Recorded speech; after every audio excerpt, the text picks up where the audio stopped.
আমি একটা কথা ভাবছি। কি কথা জানেন তো? আমি ভাবছি যে আমি যখন মারা যাবো, তখন আমি কিছু জিনিসপাতি সঙ্গে করে নিয়ে যাবো। যেগুলো আমার প্রয়োজনীয় জিনিস, যেগুলো ছাড়া আমি চলতে পারি না।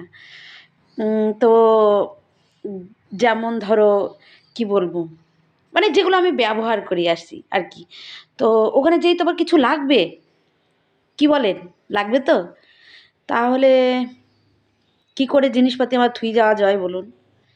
এখানে রেখে গেলে তো যারা এখানে আছে তারা ভোগ করবে। কিন্তু আমার তো পরে লাগবে।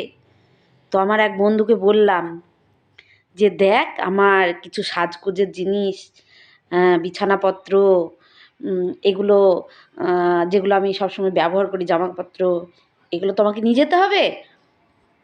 তো আমার এক বন্ধু বলছে, "কিরে মরে যাওয়ার পরে এসব লাগে না। আর ওখানে তো বিশেষ করে তোর কিছু নিয়ে যাওয়াই যাবে না।" তো বললাম, "কেন?" তো বলছে, "জানিস না এরোপ্লেনে উঠতে গেলে জিনিস ওয়েট করে ওপরে তুলে?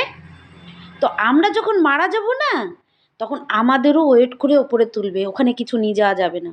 তা বললাম, "না, আমি এটা মানতে পারছি না। কারণ আমার জিনিস তো চাই।"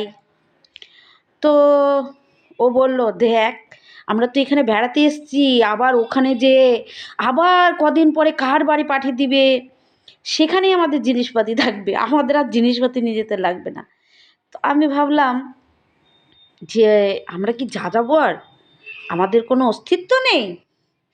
তো আমার বন্ধু বলল, "দেখ ওসব কিছু জানি না। তো ওপরে যেয়ে ওসব কিছু লাগে না। তুই খালি হাতেই যাস।"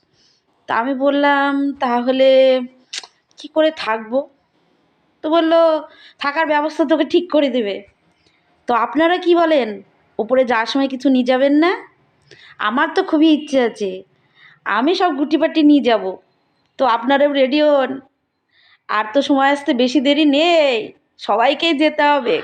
কেউ এখানে থাকতে পারবে না।